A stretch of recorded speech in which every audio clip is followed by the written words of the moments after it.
À l'époque, Internet était monté en épingle, à la fois par des... Bon, il y avait une techno qui existait, il y avait des génies qui essayaient d'en faire quelque chose, il y avait des investisseurs qui pensaient faire beaucoup d'argent dessus, et il y avait une presse qui racontait des histoires fabuleuses de jeunes qui, à 24 ans, créaient des modèles qui allaient changer notre vie, rendre la vie beaucoup plus facile, vous apporter une canette de coca directement sur... Enfin bref, peu importe. Mais je veux dire, c'était... il y avait le côté complètement bullaire et mythique. Et puis, profondément, qu'est-ce que c'était cette première bulle? C'était vraiment l'idée que les jeunes pouvaient avoir le pouvoir, qu'ils maîtrisaient mieux l'économie que les générations qui étaient brick and mortar, qui étaient les générations de la distribution traditionnelle, de la culture traditionnelle, enfin de la culture du média traditionnel. Et donc tous ces gens-là étaient tout à coup ringardisés. Les grandes entreprises, les multinationales étaient ringardisées. Les jeunes étaient montés sur un piédestal parce que, soi-disant, ils comprenaient mieux cette culture-là. En fait, ils ne la comprenaient pas du tout.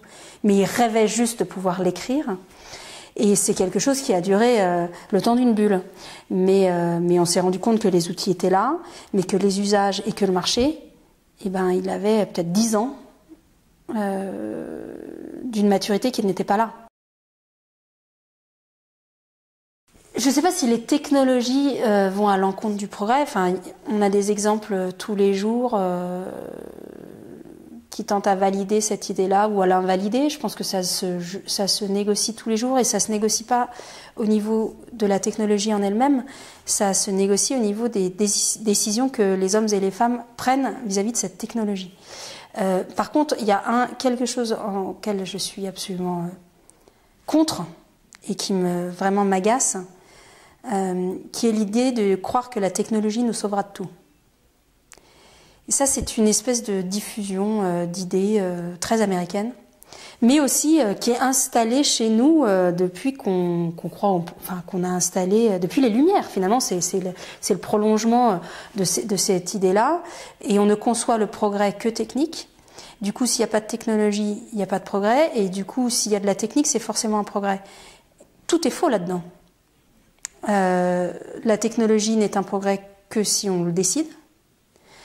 Enfin, au titre individuel et au titre de ceux qui ont la main sur la technologie, les multinationales et les gouvernements, et leur écosystème, ou leurs écosystèmes. Et la technologie en tant que telle n'est qu'une invention, n'est qu'un possible. La réalité, c'est ce qu'on en fait. C'est utile, c'est hyper utile. Il ne faut pas renoncer à ça parce que ça vous donne accès à un réseau, ça vous donne une sécurité, ça vous donne confiance en vous, ça vous ouvre. Enfin, il y a plein de choses qui sont super. Et puis la vie étudiante est quand même un moment de vie qu'il faut maximiser. Il faut partir, il faut voyager, il faut faire des assos, il faut faire des expériences qu'on n'aura pas le temps de faire, il faut faire la fête, il faut boire, il faut que jeunesse se fasse. Donc il ne s'agit pas du tout de dire que c'est pas utile, mais il faut faire attention au moule qu'on vous transmet et à l'épaisseur du moule. C'est ok d'avoir un moule. Les familles donnent un moule, la religion donne un moule, les autres donnent un moule, mon amoureux me donne un moule. Mais quel est mon libre arbitre là-dedans? Est-ce que je peux le tailler un petit peu? Est-ce que je peux l'exploser? Ou est-ce qu'il va falloir que j'attende la quarantaine pour me dire que j'ai planté ma vie? Donc, je pense que ça reste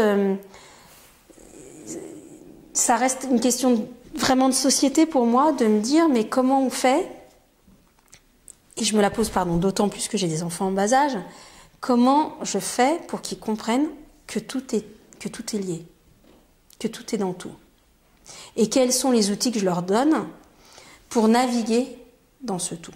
Et ça, par exemple, vous l'avez compris comment? Au fur et à mesure? Ah, moi je l'ai compris au fur et à mesure. Enfin, moi j'étais honnêtement au moment de faire des études, j'étais pas du tout dans un questionnement. Et c'était encore une fois, pardon, mais c'était le siècle dernier, et c'était pas ce monde-là, quoi. C'était, mais c'est pas pour me chercher des excuses, mais j'avais pas du tout de conscience politique, j'avais pas du tout j'étais pas du tout en train de me chercher une utilité ni même une place. Pour moi, l'avenir était devant. J'étais sur une belle autoroute, on me déroulait le tapis rouge, la vie allait être simple. Bah ouais, elle était simple, mais qu'est-ce qu'elle était ennuyeuse, quoi.